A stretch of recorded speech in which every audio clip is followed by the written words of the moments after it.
What's up mga kabsat? This is Jason TV once again. Ako po yung nagbabalik. Yan. So, sa group chat ng Motoposh Evo Deluxe 150 tsaka sa Facebook page ng Evo Deluxe 150 na Motoposh. So, shout out po sa inyo. So, natanong ko doon kung ilang litro nga ba or ilang ml yung dapat ilagay na change oil sa motor na Evo Deluxe 150. So eto ako ngayon, nandito ako sa may Grand Prix Bacnotan, La Union. Ayan. So ito po yung ating motor. Okay. Yan. So magpapa-change oil tayo, tapos titignan natin kung ilan nga ba talaga yung nararapat na ilagay sa motor na Motoposh Evo Deluxe 150 pag oil ang usapan sa makina. So bukod po ang gear oil dyan mga kabsat. So tara, alamin natin, hinihintay lang natin yung mekaniko para malaman natin kung ilan nga ba talaga, gaano kadami ang ilalagay nating oil dito sa motor na ito. So abang-abang. So ito mga kabsat, kine-change oil na.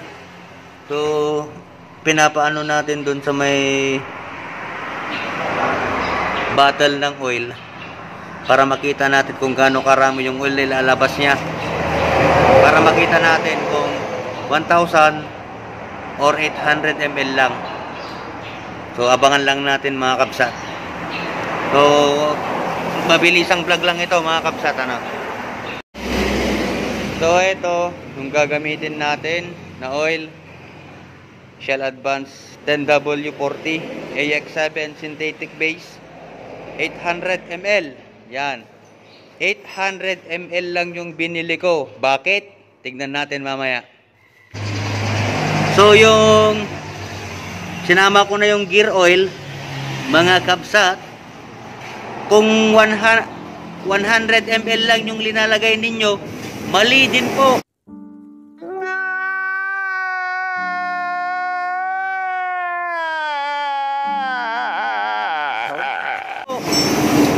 Hindi po 100 ml lang ang ilagay nyong gear oil sa Motoposh Evo Deluxe 150. Ito galing, oh.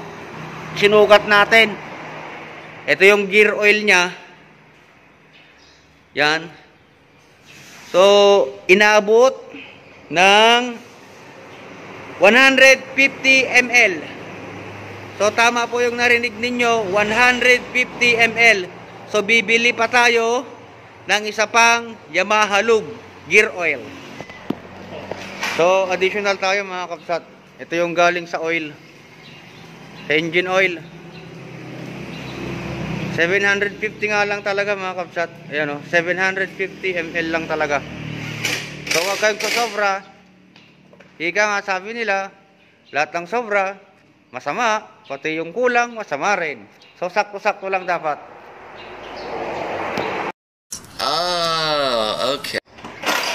So ito yung sukat dapat.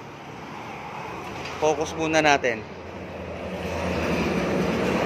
Ang nakalagay dito, tagal mag-focus. Renewing 0.75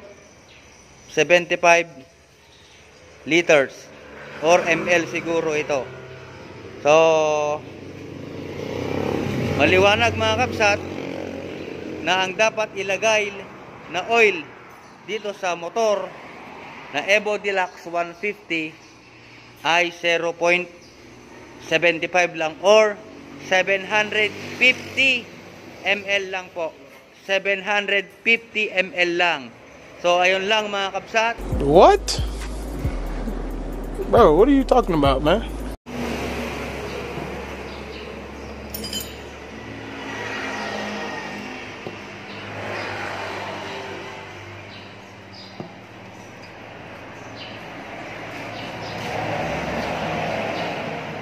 So dalawang Yamaha Lube gear oil.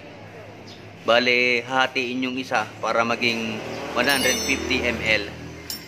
Tapos ito naman mga kabsat, yung oil natin dapat 750 ml lang. So may matitira dyan.